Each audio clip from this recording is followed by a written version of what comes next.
Voilà la famille, on parle plus tôt. On vieillit, les savoirs ne mentent pas. Appelez-moi The Game. Gossip DRC News avec Jazz Gavoulou. Hein? On parle plus trop. Presse en ligne. Avec intelligence, avec sagesse, tout ça. Pas trop de polémique. Ce qui on mélange pas les torsons et les serviettes. Hein? Nous on est serviettes, on ne dépend pas des torchons. Gossip DRC News avec Jazz Gavoulou. De belles interviews, de belles collaborations, de belles images. Parole de Fabregas. Appelez-moi The Game. Gossip DRC News. Les bossés, ah. Merci de nous rejoindre sur Gossip DRC News. Merci à vous les loyaux. Tozongi sous na piano bar na biso toko ningisa. Zahir les sola qui toko obete no le zali. Mais déjà, vous s'abonner massivement sur Gossip DRC News. Bon, tika ba commentaire na bino. Bon, partagez les vidéos comme la tebele. Il y a extrait autre chat tout au long de l'émission. C'est ce qu'on a plaisir. Merci à tous nos chers abonnés de partout, des États-Unis, Canada, Australie, Suède. Nous vous aimons beaucoup, mais aussi d'Afrique, en Angola, tout comme Nabiso, Kinshasa, Mbote Bele, place au Sobola, Nabiso, il faut Ningana Mokili. Actualité, ils ont dominé, n'arriver à Félix Tshisekedi, il a invité la caméra. Totalement, non, actualité, monsieur Zalipeko, les Capéouana. Donc, plaisir déjà. Grand merci à mon président Adonis Ngambani, à Julie Kitima, Julie Kitima, maman de Coco Mills, gros bisous, place beaucoup et de même na Yatusen Dombasi, AG, Fafalonga, pourquoi pas, et tout le monde est ce joli Moussungaï. Merci pour Gobeli Chapara, Andirich Louawa, et n'a pas comme les autres à côté de la Bisso, Ludovic, le roi Manitou, en Afrique du Sud, merci à vous, et Apis Volcan, Babiga Pebele Panabino, et tout le monde appelle sous Nechapindi, plein de grâce, na succès, car on passe à l'Hollande, c'est ce qu'on a plaisir. Les autres, on dit que ça y est, il faut Ningana, maman le Bezali. Parce que quand on a des choses, ça a plaisir. Même chose comme un dengue, même chose comme un bateau, ça m'a montré un bateau bomba, même chose comme un. Oh non, non, non, non, non. En tout cas, depuis toute année, oh yo. Non, c'est la deuxième émission de la c'est Pélissinga. Et là, j'ai dit félicitations à Sita Kapachi. Merci. Merci, Jazz. C'est la Malaisie, hein? Et voilà, merci bien à Niès Tanga, au parti Paris, à Zab Solakin, et Tabita, Mayunga, Oakoi, Natera, oncle Bamalas, Yango, Kaneto Lingara. Mais déjà, félicitations, Sita Kapachi. Ouais, merci. Et quand on a tellement de toko bon à Vinanga, avec le pasteur Moïse Mbie, bien qu'on soit un peu timide. Mais tu es le solo, et comment tu es le solo? Merci pour l'invitation. Dans mon là, il y a un d'être la musique au Kansi ennemi au créé aux Ongelinga Kabo. Et vous les années là. On a eu quelques bonus. En tout cas, merci l'invitation. On est qui Civireco, les agences Moko, il y a production, et produisent qui est produit pasteur na Suisse. On a fait des combattants et rataki. Il y a un récupérer, on va aller un bocani bako récupérer. Na kin pasta beta déjà trop. Ba betissé na matadi, on va aller le cola site na ngape mikolo yo eza na moi visibilité. Il y a un chef wana mokondi comme on a Eric Chamala. Un Moulouba qui se respecte en Suisse, il y a une délégation. Il y a 4 jours avant le concert. Mettons il y a un pasteur Moïse Mbie. Nathalie a couille à Yambon, on va payer 50 habité. Ah, t'as $50. Ah, t'as $20. On a un ça Zahir. En tout cas, on a Kenya, on a qui actualité, on a des petits sicos. On a des émissions, on va 4 places à Bia. On a des stade de martyrs, on a des disciples, on a des balles. Oh là là. On a besoin de 4 places, on a des place où on a créé non, non, mais l'état c'est clair. En actualité, donc voilà quoi. Mais c'est une émission comme on a séparé. On a la première partie, la deuxième partie. Just là, on a invité na biso, on va passer bon appel sur Abilo Bagnos. Aux anango. Donc, pas moi, c'est timide.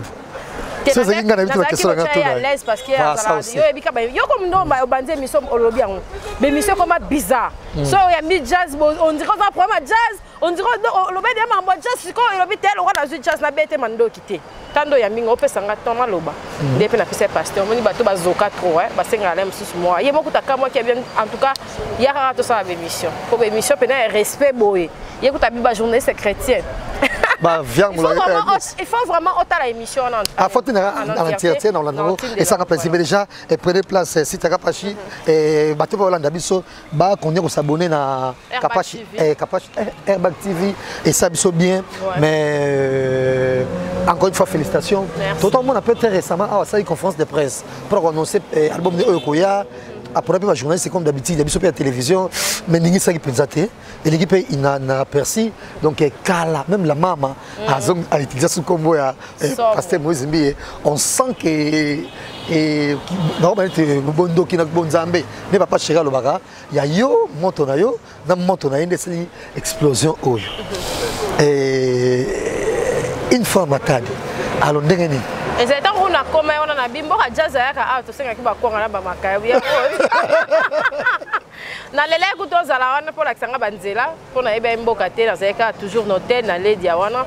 En tout cas jazz ça bien. Jazz ça qui bien et ça qui bien.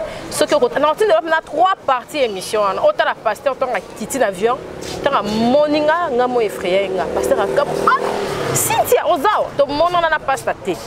Net aux arbres jazz, net aux TV, na net, tout. Voilà, net aux arbres jazz, il y a des arbres qui sont là. Mais peut-être que ça a été là, on est au coup. Mais les gens ont jazz, mais ils ont approché, ils sont là, net, ça voilà. Mais et ça n'a vraiment jazz plaisir. Quand on a écouté la pasta, tant aussi les cas qu'à passer les points de presse. Donc aussi c'est qu'à point de presse, là qu'on a gagné qui s'est changé, pasteur à Benga. Sœur Cynthia, oui la sœur Cynthia va faire l'émission. Et les Kelinga, n'avez pasteur. Et les Kelinga nous sommes mais ils ont Zambie. Moi ni batu nous sommes au calculara, ils ont n'amtara maine. Jazz de l'osso lobby qui est Canada, Cynthia qui est au Canada. So ils ont en gros déterminé, ils ont ambition au Kenya. Ils ont bon. Donc tout c'est sous-estimé en invité parce que la vie au monde va sous-estimé. Mais ils ont l'air sous président de la République à Canada. Mais moyen approché exacté. Donc ils ont vraiment histoire à vie dans tu as manam so ba igwe, tu as manam so ba misien, tu as manam so ba faire rigola.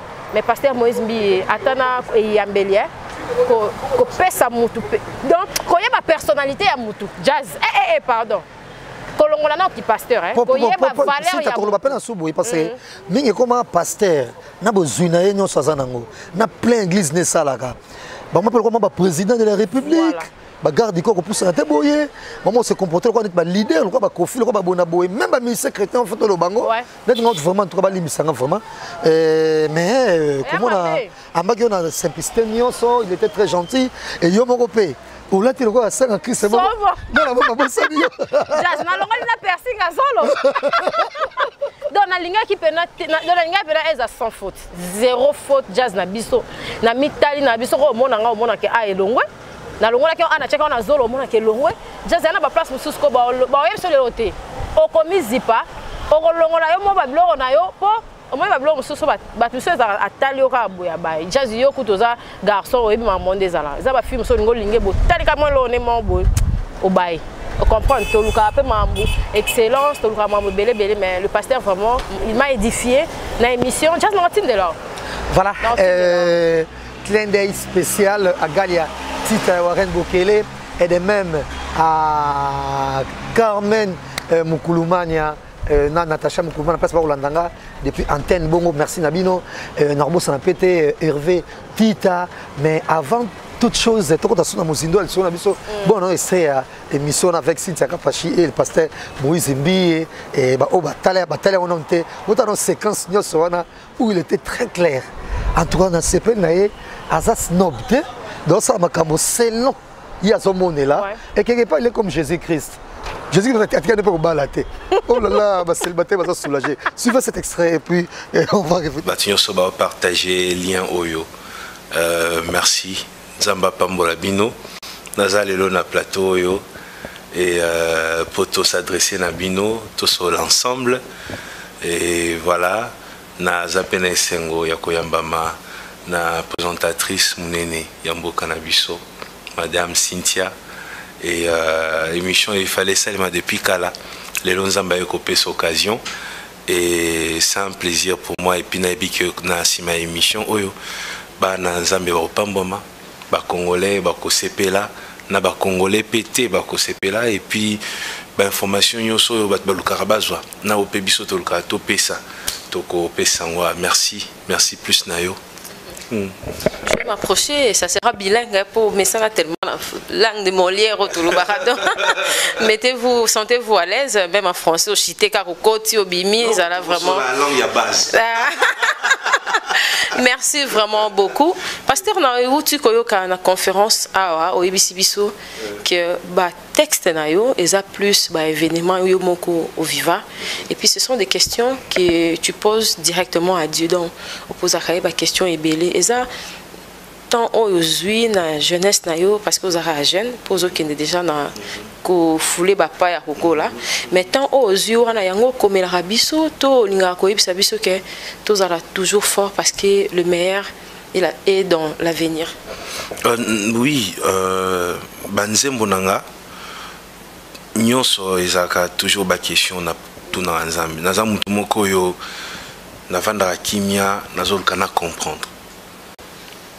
Sikoyo soki na mokili na ba livre na ba documentaire na matea ba pasteur na linga kolanda nazui ba réponse te nazonga na makola nzambe butu nazo tourner ba question c'est ainsi banzem nanga mingi okezaka mingi mituna ni nyangwa malunga kutikati ngai po akanisa. Je me pose des questions comme ça.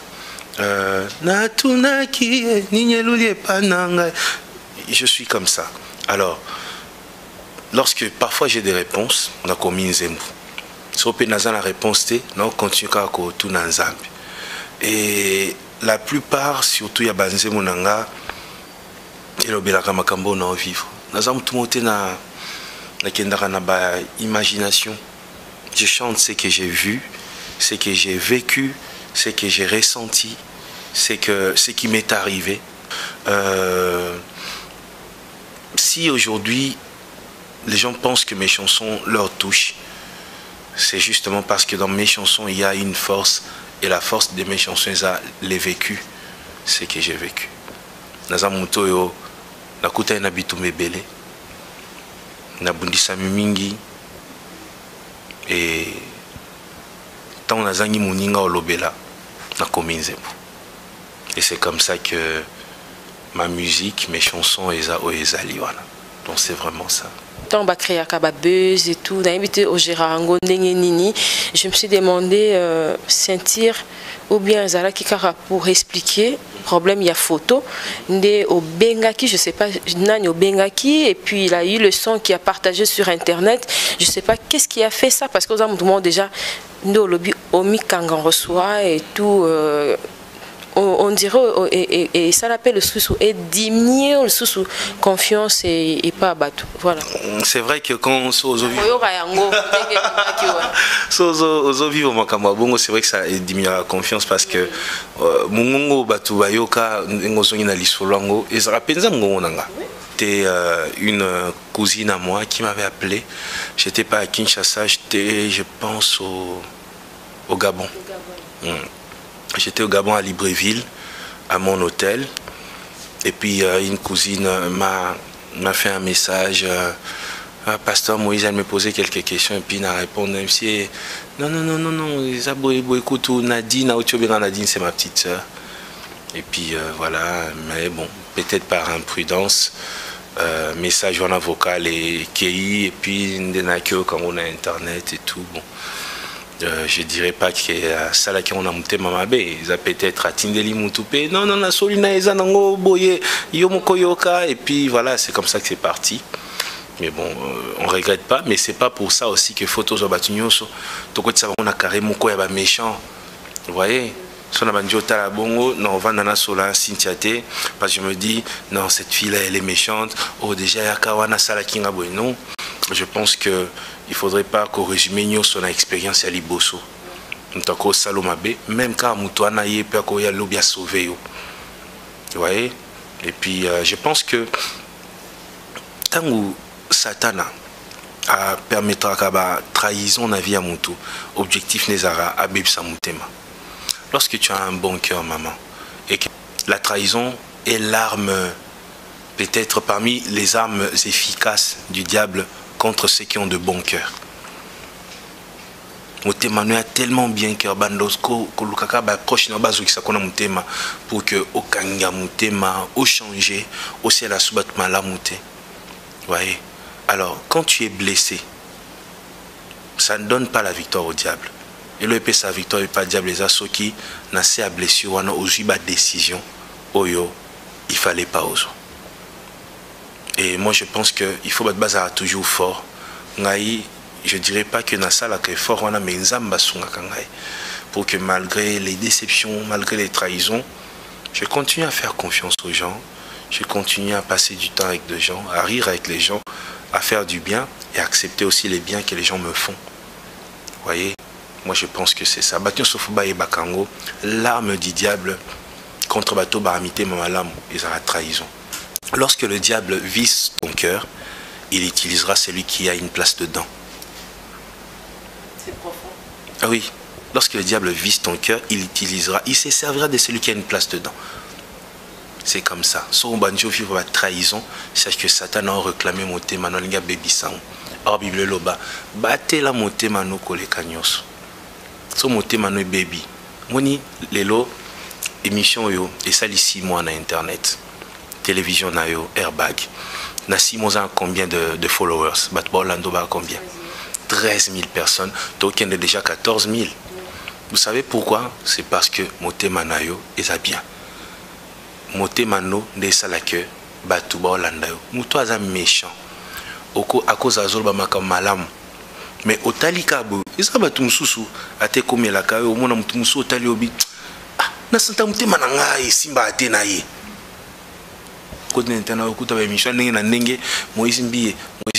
Et pourquoi les gens continuent à nous suivre, à venir dans le concert, à répondre massivement? Pourquoi? Pourquoi Bino, journaliste Yamalonga Yambo Canabiso? Pourquoi vous reconnaissez au PSAPSO valeur? Au Sali, effectuer un voyage juste pour un événement. Pourquoi? C'est le cœur. Lorsque ton cœur est pur, lorsque ton cœur n'est pas pur, j'ai mes pères et l'église de réveil au Naimita, on a Lukanaza Loko à Bango pour améliorer ma manière de faire les choses, mais aussi Naza Mutumoko de nature, Nakamuto Esengo. Nakamutumoko te a Biska Nazali Nalinga Kotumbola, Nayata Nazana Nabana Nanga Moli, Mwatabato Batravers Nanga, Tosekaka. Nga so ye net ndoye bwe na appartement place na vandi soto vandi no mona ka koseka na koseka ngai c'est ça nalinga nanga batu bazaka mawate j'aime rire et voilà pourquoi même dans mes prédications mon ayo moko nature nanga wane rattrapa ngai j'aime beaucoup mettre les gens à l'aise. Et c'est juste ça, c'est ma nature. Les assemblants, on a zaka na chair, ne ope na zaka na ndaku, ne on a zaka na voiture, ne on a zaka na chambre nanga. Je na zaka na tourner film et na zaka acteur, théo na zaka na jouer personnage mon koboy. On a za na yo, ne on a zaka na batunyoso. C'est comme ça que je suis. J'aime beaucoup la joie, la gaieté, la paix, la bonne humeur. J'aime beaucoup ça. Mais la conférence de presse, non Cynthia.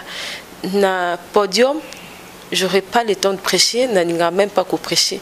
Est-ce que on a aussi un bisonnios, toza matadi, toza partout, tout est na Bethel, parce que na Bethel des fois au Katara, prédication, mais to koti bisonnios en avant à louange. Mais tant où eza ba production à libando, non, côté eza karaté, fauté abatu bongola motema, mais eza la ranini, eza na elo mo eza rayo déjà uniquement la chair na biso ya kin o etine na rake, des fois kati prédication au laxi biso monene et nzambi na louange. Biso to koti lisusu na louange, tant o ya ko kata to lembi lisusu. Non, bis, c'est quoi en fait? Important, oyongana comprena, ezali, il faut pas okota na système. Moni batumsusu babandaka émission atali caméra lobby bandeko babolingo mbote na bino lelo tozabwe mais yo ubandiango mbamona esengo moko boye voilà tozawa moni donc ça veut dire il faut ndekana bimote mais il faut ça là. Ce qui fait la beauté d'un métier c'est quand il y a la passion dedans. Quand tu le fais avec ton cœur. Moi, quand je prêche, ça m'arrive de préparer une autre prédication dans un papier dans la poche, comme il reçoit bateau. Je prêche autre chose. Je rencontre beaucoup des artistes, des pasteurs, partout où je vais dans le monde. Il y en a qui en font un système où quand ils prêchent, ils s'arrêtent un moment et ils disent nani andimela nous yesute atelema andimela nzambe. Moi je suis pas contre ça, mais ngana zana batu na église nanga o bazaka na vie penza ya mabe koleka nyonso. Vous voyez, j'ai dans mon église des filles comme ça, des garçons comme ça. Baya bandimela nzambe balanda nzambe ayoka neka musique CD na kati ya voiture, mususu na kati ya taxi. Na beta ba concert neti exemple à concert il y a chaque club tu étais là. J'ai livré ces concerts là toujours bina. Il y avait beaucoup de spectacles dans le concert mais dans d'autres na foule non na batu ba olela. Pendant que je danse, les gens pleurent. Regardez David. S'il y avait aucune puissance, nguya mote zaki na sima danse nae, nzamba linga silikate pour na bato ba méprisa qui nzamba frappa moi si nae na stérilité kaka po atombo ki David Ndengobin. Ça veut dire derrière cette danse, il y avait quelque chose et bando salema dans le monde spirituel. Voyez, moi je crois que dans un concert, il n'y a pas que le moment où il y a bien aimé. Je ne crois pas qu'il n'y a que ça qui donne la vie. Moi je crois qu'il y a Tayo Ndengozo au présenté concert au lobby. Si nous invitons le pasteur Moïse Mbie, quelque chose peut se passer. Dieu peut se servir na guitare, il y a pamba, son kaka, il y a synthé. Un simple piano. J'ai fait des concerts parfois na banjo betaka piano. Un jour c'était incroyable dans mon église, nazo beta piano. Et je voyais des délivrances. Non, bêta piano, je parlais pas, je chantais pas. Juste le piano.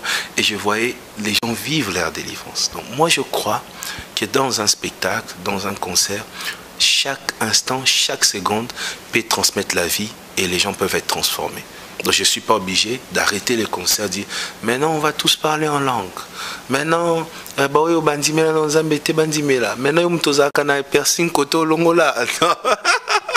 non, je pense que toutes les chansons dans la vie, sinon, Bato Bazara Moussi, quand même, témoigner. Il y a des gens qui témoignent dans notre ministère, mais des gens qui nous ont vus dans l'émission Karaboué. Ouais, il faut que les gens comprennent que quand on a Dieu, tout ce qui sort d'une personne qui a Dieu donne la vie. Tout. Jésus même, Elamba Naye Banda Obik Savabeli. Paul Mouchoir Naye Bando Kangola. Vous voyez, tout d'un homme de Dieu, tout de celui qui est loin peut transmettre la vie. Donc voilà. Pasteur Moïse Mbie, pourquoi la réserve de l'Éternel? Ok. La réserve de l'Éternel, pourquoi? Quand j'ai fait mon premier album, mon producteur s'appelait Magloire Mundele. Il est vivant, il est jusqu'à aujourd'hui, je le salue avec sa femme en France, il est pasteur aujourd'hui. Alors, quand il m'a demandé, Naucha Komboni na CD, mon premier producteur de ma vie, l'album Influence, c'est quelqu'un qui a cru en moi pendant que j'étais encore rien du tout. Je lui ai dit, Frère Magloire, à l'époque, on l'appelait Frère Magloire, comment Moïse Mbie, la réserve de l'Éternel. Et il ne m'avait pas posé beaucoup de questions, il a juste écrit comme ça. Mais moi je savais pourquoi, parce que quand Dieu me disait, ça l'album Iwana, et ça n'a pas coupé ce signe. Signe une chanson. Bibomba bomba et soyo. Et dans la chanson, Dieu me disait, Moïse, tu es une personne qui n'a bomba pour de grandes choses dans les futurs. À l'époque, je n'étais pas pasteur, j'étais un simple étudiant à l'école biblique. J'étais un prédicateur en formation, tout tambola tambola, côté à la campagne, il y a implanté l'église à l'époque. Et c'est comme ça que. Ambition par rapport à moi, on a déjà mon sein dans Zambie. Moi je voulais être pilote. Rêve dans les acquis comme un pilote. Et d'ailleurs, on a les sous-classes de Nazaboué. On a aussi inscription dans la classe. Et parce qu'on a beaucoup de projets dans l'avenir. Mais Kosel Nzambe, c'est pas une passion. Si les lots, Kosel Nzambe, c'est une passion dans la passion dans la musique. Kosel Nzambe, c'est une mission. La musique, c'est ma passion. Prêcher, c'est ma mission. Na sala ngo vraiment na esengo mingi te, na sala ngo na charge na mutema na zoka poa ya ba âme. Vous voyez, quand je fais la musique, oui, il y a le poids, oui, il y a la mission, mais il y a aussi la passion, l'engia. J'aime ce que je fais. Mais quand je prêche, il n'y a pas du j'aime ce que je fais. Il y a de vie à sauver ici. Je me sens très responsable que passionné quand je prêche. Vous voyez, donc prêcher, c'est ma mission. Et chanter, c'est ma passion. Alors dire que naka naka yango, non. Naka naka yango te. Je ne me suis jamais senti prêt pour ça. Vous voyez, même tout les lots, ceux qui n'ont pas été en assemblée, ensemble, quoi, moutauti ou bandauté à l'élo. Zambeza nanga lelo, kotika ngate. Pardon, c'est manifesté. Vous voyez, nabanga ka Bible lobby, il faut servir Dieu avec crainte et tremblement, comme l'apôtre Paul dit. Ngai na lingati le tremblement en anazakano. Chaque fois que Naza Nalingina s'est présenté quelque part pour servir Dieu, je tremble. Je me dis, Seigneur, fais grâce. Parce que Muto Azana elo na imo bwaningi sakava mata. La seule chose où il a que Nzamba au sala lelo, il y a confiance dans Tchela. Vous voyez, Muto Azana na ngongane mwa beta raibi na beta ngonga après na bimi makambo salema. Mais moi, je n'ai que la confiance. Ma relation avec lui, ma force, quand je me tiens debout, en train de chanter, en train de prêcher, c'est qui fait ma force. C'est juste cette confiance-là. Tu vois, c'est parfois très difficile. Mais jusque-là, ça marche. Donc, ce n'était pas une ambition, mon coboye, non, du tout. Ça m'a pris comme ça. Dieu me disait qu'il fallait que je le serve. Il fallait que j'arrête tout pour le servir. Et j'avais beaucoup de visions à l'époque où Dieu me parlait clairement. Et lorsque le temps est venu, à l'époque, papa et moi, je suis fils de pasteur. Et mon aïe oppose à moi un pasteur. Je vous informe que Cynthia, azaka moi un pasteur, n'a pas si maman Mbote. Maman Martine, maman pasteur Mbote Mingi. Voilà. Tu sais, mon père était pasteur, il est pasteur jusqu'à aujourd'hui. Il a fondé son église, la cité Bethel. Arrivé un moment, il fut empoisonné. Mon père fut empoisonné. Il n'avait plus la force pour continuer l'œuvre. Et c'est là que moi, à l'époque, j'étais un pianiste à l'église, modérateur à Baculte, prédicateur en formation. J'ai travaillé dans l'église à Première Rue, j'ai travaillé dans l'église des Bonhommes, j'ai travaillé sur l'église à Première Rue, j'ai travaillé comme dirigeant à jeunesse, j'ai travaillé comme intercesseur. Bando ya na bakongo na ato na matadi biso bando ya na ba lufu toto o bato benga lelo lufu ba côté wana biso bando ya commerce te biso tondo ya côté ya lilo banza. Ouais, nous on a parcouru naïbi presque RDC Mobimba parce qu'on a parcouru ba village to sokola na ba rivière ba lufu toto na maïso ndenye zate c'est des rivières bolia sardine na biscuit na tongo na manioko. C'est la vie au biso vivre. Biso toye les lotés dans musala nzambe na loyengeka ngayo. On a commencé comme ça. On passait comme tout le monde. On a eu un père. À Kolisi biso na ba privilège. C'est le bien que mon père nous a fait. Biso kolité que na kati église bana pasteur ba na place na bango muruboy. Non, je vais te surprendre maman nangai. Non, maman pasteur et église cité Bethel. À comment on va na place moko, il y a l'honneur. Depuis que je suis pasteur. Ndengai na pasteur, un papa, moi pasteur Peter Mouteba de l'Afrique du Sud. À l'obité, maman pasteur quand même, il faut pas honorakai. Maman pasteur, maman nanga bandova na sima, mokom susu même, batele misaye na kati église. Maman moko aye, abi telema, au place nanga, yé pas telemi pour maman nanga zaka kimia makasi, a telemi. Maman moko uta les toilettes ailleurs bio za place na ngati ba c'est maman te michonande moi si à l'église.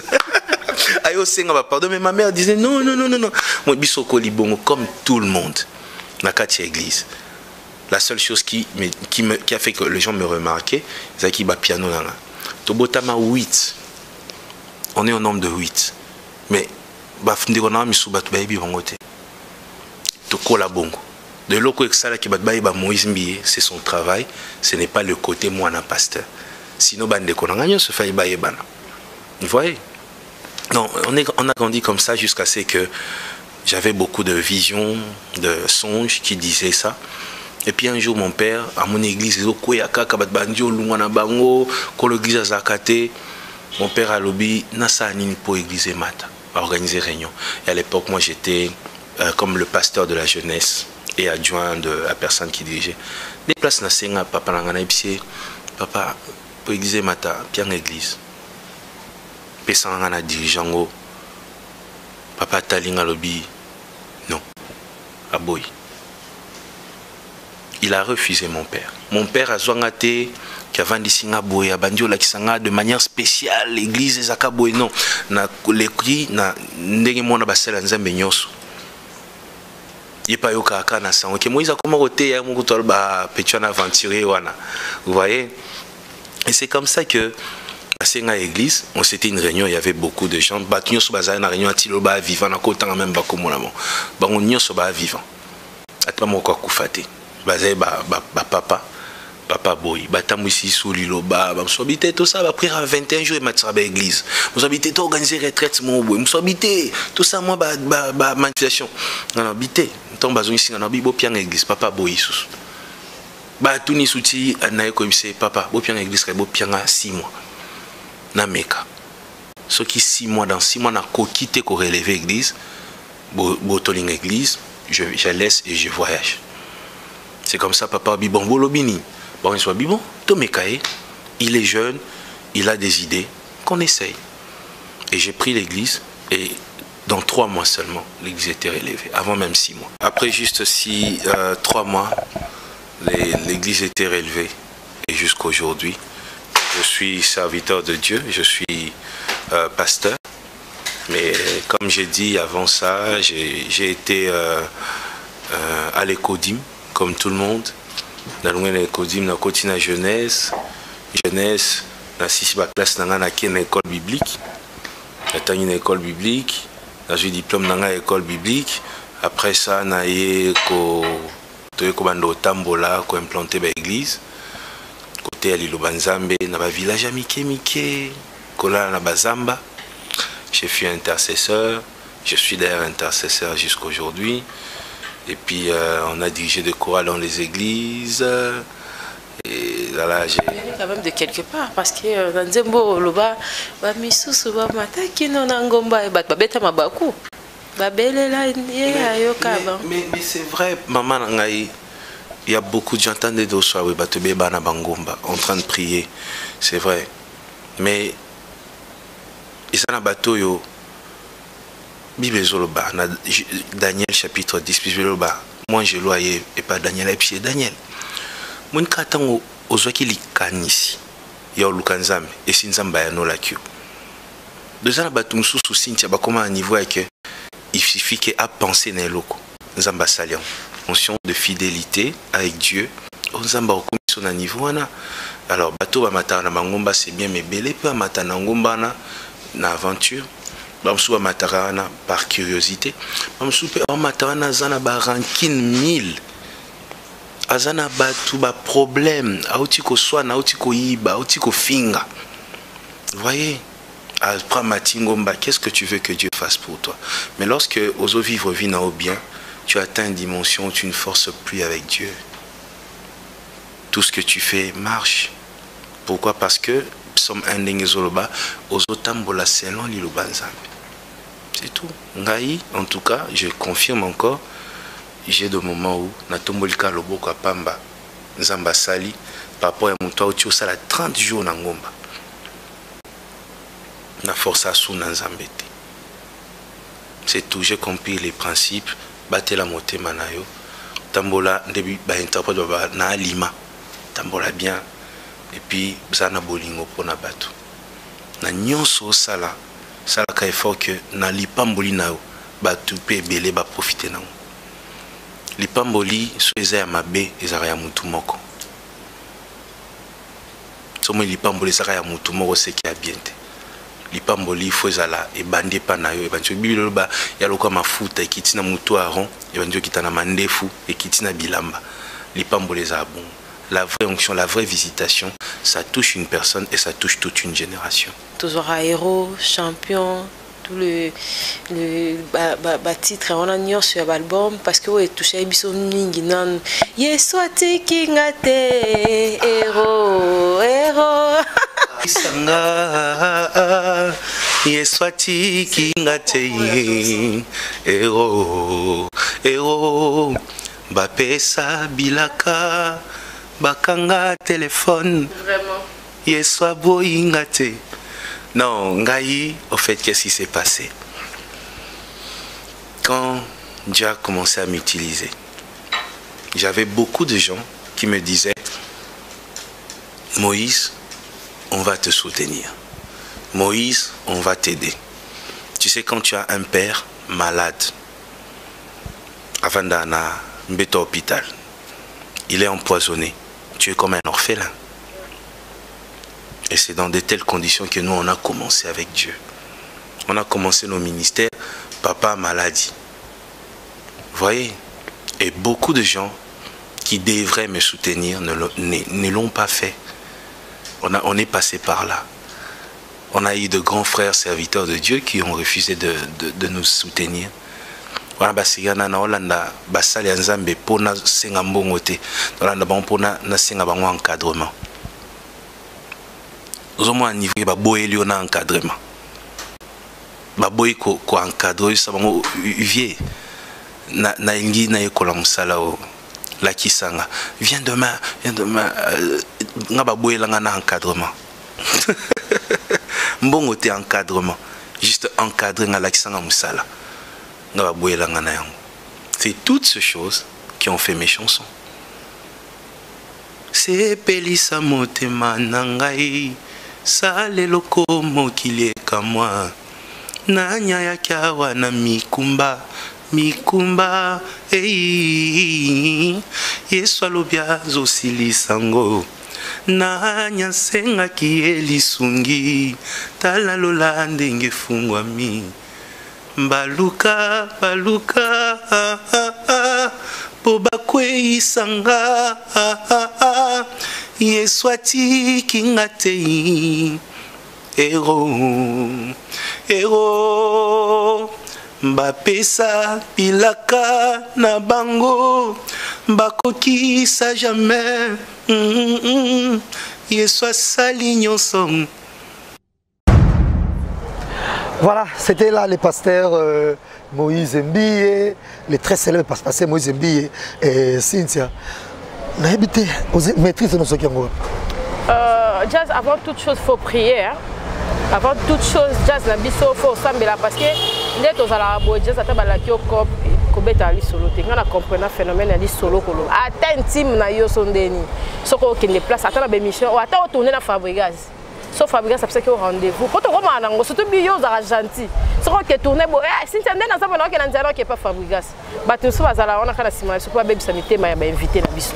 Il y a un air moi comment moi passe moi qui tourner boy tout ça bengela ki tout le monde déjà kangi no photo il y a ça une émission t'es pas comme Kadia babilo on a tout chose à précaution en tout cas j'ai eu le temps de prier je dis aussi au pasteur que j'ai eu le temps de prier parce que le pasteur raconte dima mais wagon na bien mutu moi approche na encore ba tout bazali en tout cas il faut vraiment beaucoup prier ezali témoignage nanga yo binanga na salinde nini na ozo soka na point oyo ezali que buzz est importance te bon yango mo emi créer les buzz moi j'ai fait une émission na tuni ngaka question mais yango mo emi créer et puis deuxièmement jazz neza bo batala ba CV na biso na musika batala na ba CV na biso soki o finga ka surtout ba parents bato je te remercie parce que ato siliki o vient ngulaka na ninga likolo et ça te que papa ya mama wana et Cynthia mama na bino ça compte tout ça jazz na biso ça compte. Il y a un moment qui est un pasteur, j'étais très à l'aise.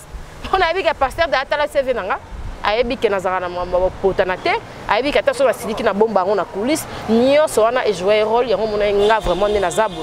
Atana Keo, église Bethel. En tout cas, il y a Tayomo. Tala Sertrina, Tanga Mona, Sena Dadina, Lobaki. Donc, tout est comme facile. Ata pasteur, il y a résurrection.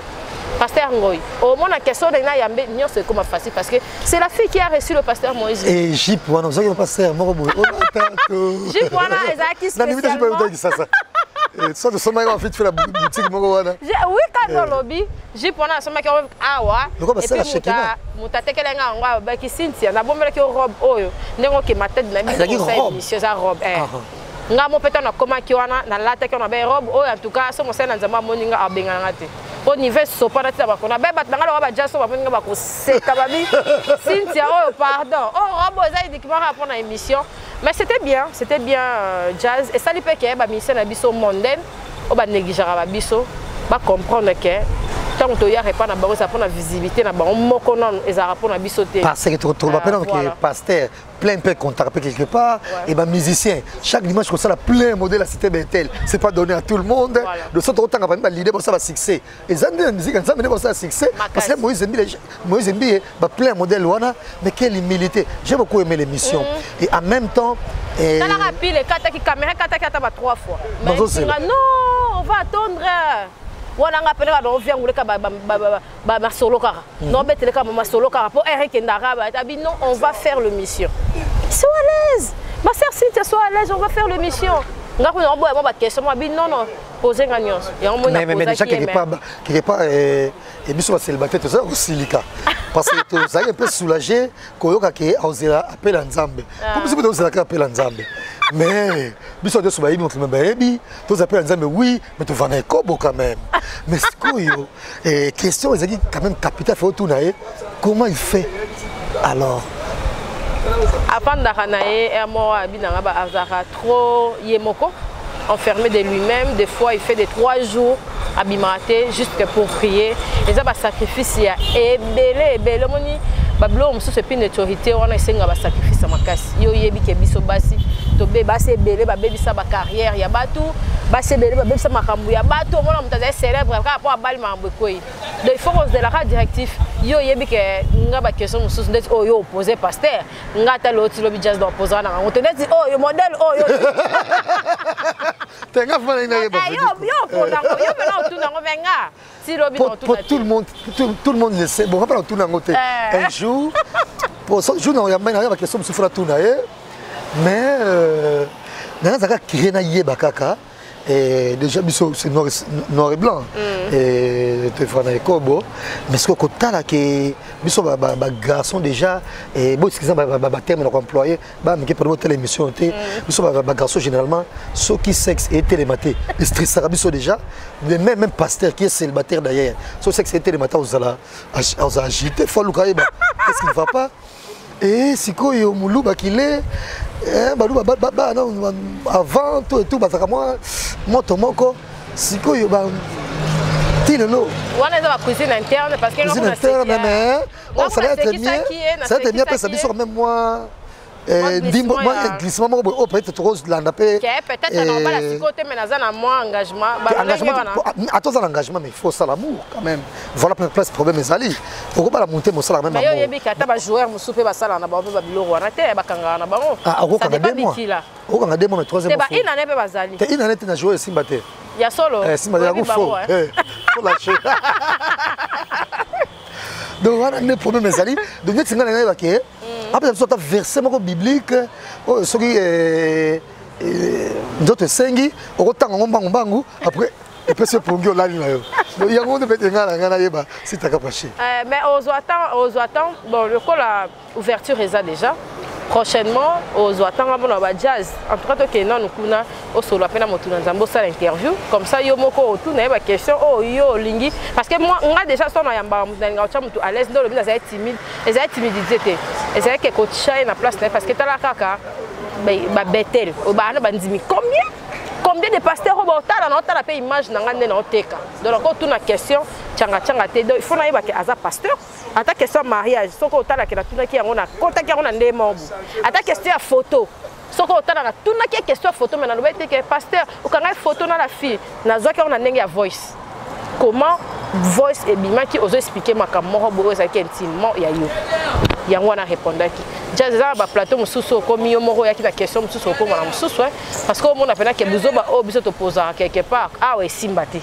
yo moment na pena que esimba te olukela ndesko moto yambi ba problème kala ka o mtie wana il a répondu comme ça mais tala ndépensé parce que on a que multitude de questions et mon kutabi ça se sent que oyeli besté oyeli nde musala ngamo pe quelque part cotation tu bien nga bo c'est que yo mo se pela une émission non franchement j'adore l'émission donc cotation ezaki dans l'ensemble mais côté Moussou et déjà encore une fois félicitations na pasteur Moïse Mbiye si jeune si frais ça mon bien batubé bazo zwalibiki na simana batubé bazo pamba mapé c'est une église j'ai plein de témoignages on a cité Bethel d'ailleurs église na juste libo ça donc président de Nice donc ça pas président de Nice le caractère total après mamuso ndenge les karakuna et merci penaye le cours là parce que c'est l'un des rares musiciens chrétiens pe pasteur ou andimane pe bato ba benga mokili a fait ça fallait pour ça mambo bien andima ba héritier watana ça mambo bien or bato ndo so ba hypocrite or Jésus na côté il y a place à Masumu Bazali. Donc on comprend facilement que parce que Moïse Mbiye n'a pas peur de côtoyer des gens de mauvaise vie et Azala Somo et lui-même il a été révélé par sœur Marie Misamo. Oh Marie Misamo a envie bien papa Wemba na ba Jibin Piana na Misebele bien ba matanga nete tango kufaka on sent cet amour là et pas pasteur Moïse Mbiye. Mais ce qu'on a na coulisses tant que ça qui ça comme ma fiancée quand même. Non, j'ai pas eu le temps de lui poser cette question-là parce qu'ils ont vu n'a pas posé un côté. Mais c'est ça qui est quand même pasteur Balanga. Aseki makasi, aseki balati na dernier souffle. Batantaka pega. Batantaka. Ya, on a pas son nom. Quand comme moi en tout cas, tante kaka. Non, il a rigolé, na ébicier. Bamate anaye na esene na kenda église to akamwe na te na yebise en tout cas to soleil vraiment nyonso to soleil nyonso et de ma part oyebi déjà so kutana mutabongo zoaka confiance na zoa relation le reste est bandoya maleme na nzambe donc relation des acquis très important mais c'est que ma casse c'est que pasteur na longoli piercing pour la émission pour la déjà grandeur na on a quoi que y en a bio non merci en tout cas. Et ça salinga pe bien oyebi déjà photo mitala raton OK ne pas mitala en tout cas question on a pendant la tunaki mais c'est pas ça bonga balanga na ba gunote asekaki aseki pas tuninga sœur Cynthia pourquoi bali non tête siko mais c'est pas ça pas déception aseki en tout cas asekaki yo binga la sexa nanga place nga nazali en tout cas ezala moi joie ko seka na beteke ma solo to seki vraiment temps plein yo bika ma solo monsieur Akuzu na ko betango hors caméra mais il était très gentil en gros jazz so ponanga na nanga ya ta son fond parce que à Tchaïngalaise il était très gentil donc par contre ce coup tu retournes à tes oh là là dans la minute kaka donc il est automatique on diati là il y a niveau quand on dit enveloppe pour la pensa kaka ndenge zaire après ce besoin il y a makasi en tout cas il était très gentil il y a on a lobby que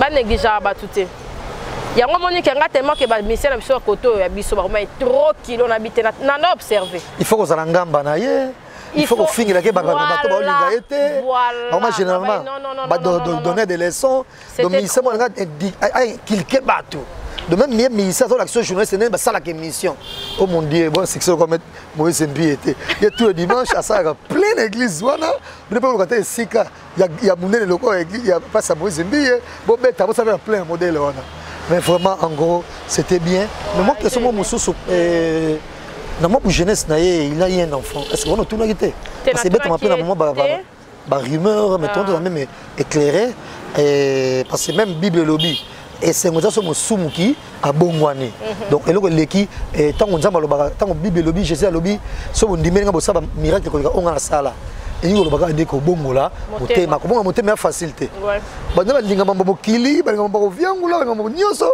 ko tokana do pro tika ba ambiance ko ta kitoko bobo na boy ozui comme bozui na monde na mokili mobile mo soin sabatu parce que yo bonga ko fula na ba parquet ata yo za faute pour yo gagner procès pour ça mbongo pour ba relation ba magistrat ba bona boye parce que tant on moto décider ko tika bloc wana Nous sommes déjà comme on a déjà ma casse mais tu as même toi bapé les camamons na malheureusement le quoi on est et natuna qui en route natuna qui en route j'ai été sage dans ma mususu au moins il va place tout au côté comment tu as 1000 questions 10 questions on va tinda qui est tombé parce que nous n'avons pas zonga si maintenant yo yé on sait ma mon qui a tu capé la base là que ah ne bon moni Cynthia en tout cas moi j'ai été clean ma mususu na touché été na elle est capable dans la émission on a ici et puis voilà.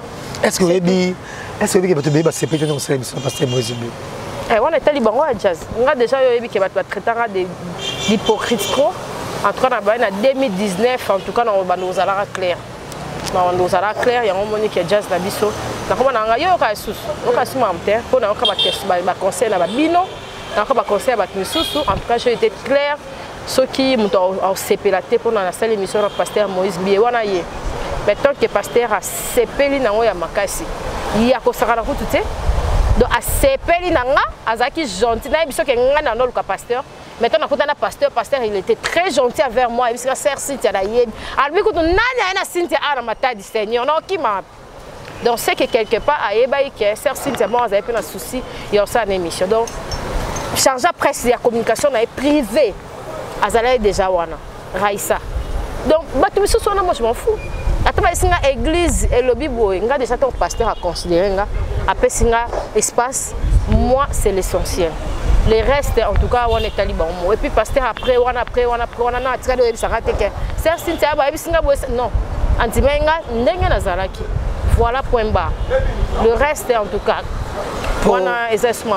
Et puis, tu sais pas, tout le monde a photo sur Instagram, aux salakés et abonné Simba etika on a passé moi zimbi bon mais quand on koma parce que journaliste flatterie leki ba koni fuati na ba oba ndimata un jour on sala musala oyo oba ya on ndinga kindumba oba ya on nga uzaba mikala oba ndinga nyo soka mina photo musicien on met kamina nzambe o nzambe nanga mais totali on a passé moi zimbi juste là mo kuna photo te ni ata na statut na yo ata na Instagram na encore moins na Facebook na tali pe photo te ko publier na noté émission yo mo pour publier na yo te yo mo sali musa nango en tout cas félicitations na humilité oyo et passer Moïse Mbiye nzamba pambola e nenga reconnaître motoko neti yo Cynthia et maman Doxa donc et ça zoloba yo zo mona te oya tabenga ton jazz na ba kitoko na ça comme ça kitoko makasi ça biso suka na plaisir ko tala ndenge boye passer Moïse Mbiye apesio interview mo kitoko oyo mo tikle ba chance alors nyoso ba ngaba interview faut betani Airbag TV, so quelqu'un a Airbag Télévision, comme on a déjà lien, et ça 1 à 2. Première partie, ça 30 minutes, deuxième partie, ça 40 minutes. Il y a plusieurs questions à répondre. On a il y a des leçons à vie. Et puis, c'est la base appelle leçons à vie à travers Jazz Merci parce que oh, sous promotion à Pasteur. Je crois bien que les liens émission Oyo. Atala et ça a fait plaisir. On a dit que c'est une question tout ninga. So pas à besoin pendant bien temps libre en sa émission. Là sur ah non mais on tourne la question. On te laisse accorder interview par rapport à ma mususu. Sur le mettre la Bible. Voilà, accorder. Et puis na biso ba noir. Origine na biso tellement monzambe. Car la bakoko na biso no sambe la terre. Tu yeba. Il y a attaqué Moussel Nzambe. Donc, il n'y a pas de quoi Sertrina n'a pas allé. Pour conférence, ils allaient à Sertrina. Donc, tu n'as pas de numéro à Sertrina. Au sein de l'émission, il y a des moutons. Pasteur a produit la Bibomba musique. Ah ouais, il m'a dit, et ça, et Soukana bien. Mais c'est ça, moi, ma question est simple. Tu n'as que ma caméra, par exemple, Alinga Koulia Nini, film préféré à la Nini, soit à la série télévisée Nini, Tobona Bouye. Moi, question préférée, bon, peut mais on a un bon mieux pour l'anga moko. On parle Luka et Azoba. Yo ni obimsanga nyoso ka na émission. Non, on est pas ali Koulia Nini. Wana sikoza mamuna ye moko na olinga te na dévoiler nyoso et là kana tuna ki na bi moto na Nzambe na sepela so libuno ekiti parce que na mona ki il a grossi ouais na mona ki il a grossi na PCP quelques mois technique on na yebi il y a pas quelques orientations il y a ça la ranga la bi donc premièrement on a déjà monta munene donc au vouloir ou pas au ki mangote et ça on kaka mais il faut ça la ka moi babilo moi mike et c'est la il a vraiment été trop gentil. Et là, il marque un cas gentillesse. Et puis, son Zambalingi, non, c'est la peine à sentir la presse, la communication. C'est mieux. Et ça, l'a bien. On a peine à sambi la peine pour nous. Et puis, il y a ça là. Parce qu'il a chaque été, mais l'événement miné. Ouais, il a apprécié. Et puis, bah, noter qui comme on a quelque part. Voilà. Et puis, dans ça va faire au Nyon, ça va tout le monde a internet. Ah ouais, battre la paix lobby. Et ça, en sortant du pays, teke aux abomo ikuna. Ils attaquent à côté ko ça là, ce qui n'est nini. Biso ça tout ça, biso bat tout à l'angana tout ça. Eh moi tu vois tout zonga, ça fait bon pour la battre misusu. Oh ils allaient misusu, ça na muningo keno kanga moté ma sonde unité. Vie ils a tellement mon nene, vie ils a tellement mon peut-être à partir à jazz, n'a pas dans vie, à partir à jazz n'a pas dans libala, à partir à jazz n'a pas dans bonga, l'aime soit à partir na yo irsila, bonga l'aime soit comme moi boy jazz on battre sinta yo te mettre ça irsila. Donc vie ils a ma belé to zaka ini to tika er mo mambo ba buzz, mambo fingana, mambo kende boeza nango na sensité, ils ont vraiment important en tout cas to pesanza mbeta na biso, ils ont vraiment important dans la vie na biso voilà.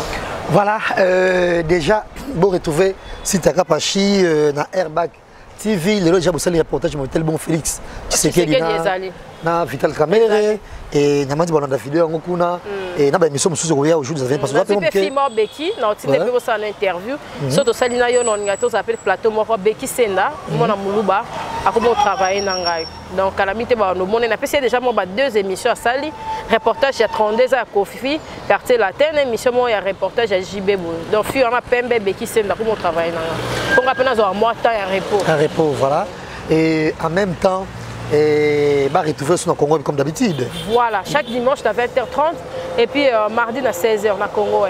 Mini Airbag télévision sur YouTube, s'abonner belé puis partager puis émission et ça va bien. Voilà, de même bah ça a peut-être qu'on assister à la kilte à pasteur Moïse Mbi na Bethel et ça va bien passer. Ben. Pardon. Sans ma cité au Congo. Ah voilà que tout n'atteint le lengue ka oyo linga wana. Oh là là. Ah. Pardon. Pas à dire. Elle va pomba. Pas à dire. C'était la mission on a ka boya. Là le roi yo ko tuna musumo musika. Ponga ki pena pe boya. Kota la penzo ta la pena donc. Eh. Pardon Jazz. Bien maniki manzaka basala bien. Ya malonga. Ma te batu susu. Bourgeoisie, il y a disciple Jésus-Christ. Moi, Jésus a propre trop. En tout cas, j'adore. Pasteur Moïse Mbi. Bon, tu ne pas et pas baonyo sobalinganga, baonyo sobatala ngai, batu basé belé, Julie Kitima, monté ma présidente de sino linga bongo et ça libiso vraiment bien bébé na bango, bato nyonso pena balandanga. Nga na pesi ba ombote na ba o ba apprécier nga te nga na bi kena nga mo nzambe donc so batu minene déjà bazo apprécier nga et bon muta mokili donc toza na biso batu to kenda na biso le to koza envie lobi tozate donc aimons nous vivants et puis merci à mon pasteur le pasteur Moïse Mbi la réserve de l'Éternel merci na ba onir so soutenir nga madame Raissa azapé de la partie Civil Record Eric Chamala Samira en tout cas Rémi, Batouazé, Belé, Tokena, Bango, c'est une opportunité. Ils avaient vraiment plaisir. Et puis déjà, les lobes, on a un concert exclusif. Il y a Matadi. Merci à Baonio, et puis merci à Jazz. On peut signer sous opportunité. Et puis, au salut sous promotion émission. On est sûr que le pasteur il va suivre cette émission. Ça sera vraiment pour la gloire de Dieu. Et ça l'a édifié parce que c'est une émission très profonde. Voilà. Voilà, et grand merci également à mon ami Guilain Fikouma Retirada et Tobo ça n'a jamais Mike Lova pas ça Rolandanga et de même Nagler Sexy Boy à Otala Bisope Lokola et Arcy de Paris et clin d'œil spécial Penayo et na États-Unis ton numéro fiche au Wanga mais Tobo ça n'a jamais Patrick Moule les partenaires et Place Bongo Azali, merci Penayo. Et nous avons à la fin de cette émission, tu as même société Takapachi et ah non la télé bah mini robe pour les amis.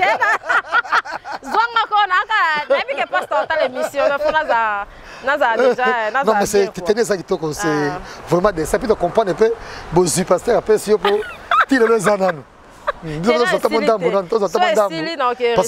quand on demande bon épisode sur moi pifopé et va devoir caber la mise sous. En gros, et merci Nayo, merci Cynthia Kapachi et grand merci également na la mama ndenge akata biso mwa séquence wana moke wana asekisenga bi okapo ozala kaka la mama olelanga esa tuna ebaza votiaka na page grand merci à Gilles Vassama, merci à Yannick Youra et bozana fête nabino bozana fête nabino bozana anniversaire bozana matanga bozana nyoso bolingi gossip DRC News et couvrir événement nabino les numéros sont affichés il y a Yannick Youra il y a Gilles Vassama ba numéro na ngeza to couvrir ba mamamno nyoso mais en même temps pour partager vidéo oyo et comme te belé et ça biso souka na plaisir merci nabino boyande émission so lelo to mona ni mbalasima toujours si gossip DRC News au revoir. Voilà la famille, on parle plus tôt, on vieillit, le savoir ne ment pas. Appelez-moi The Game, Gossip DRC News avec Jazz Gavoumi. Hein? On parle plus trop. Presse en ligne, avec intelligence, avec sagesse, tout ça, pas trop de polémique. Ce qui on mélange pas les torsons et les serviettes. Hein? Non, les serviettes, on ne dépend pas des torsons. Gossip DRC News avec Jazz Gavoumi. De belles interviews, de belles collaborations, de belles images. Parole de Fabregas. Appelez-moi The Game. Gossip DRC News. Les bossés, ah.